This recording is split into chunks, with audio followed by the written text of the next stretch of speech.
Central Grade artists. Mrs. Pulliam's ready to do a draw along with you today. And if you can tell from the pictures behind me, we're going to be working on a butterfly. I know a lot of our first graders have been experimenting and learning about metamorphosis and the transformation that butterflies happen from egg to cocoon or chrysalis to the butterfly.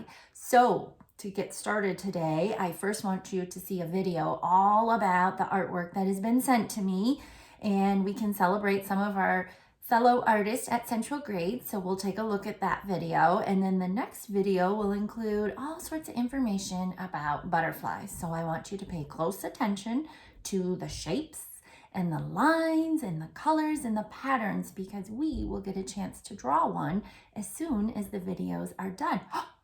So until then, enjoy the video. I'll see you soon.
Okay, I sure hope you enjoyed the videos and you found some beautiful butterflies to look at.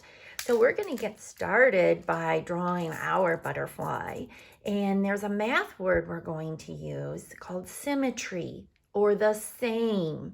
That means a butterfly has two sides that are the same. So we're going to start with a simple shape. If you want to put your finger in the middle of your white paper or any paper you're using and draw a long skinny oval. Okay, that's going to be our butterfly's body. And go ahead and you can add the antenna. I'm using curly lines. And now I'm going to take my fingertip like all good artists, and we're going to practice drawing the wings. And if you look closely, it looks like I'm making a capital letter that you know from the alphabet.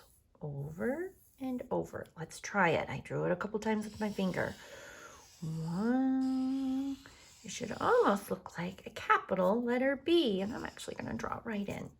Now I'm going to try my very best to make a symmetrical wing on the other side. So I'll practice with my fingertips. And when I feel comfortable, I'll go ahead and draw.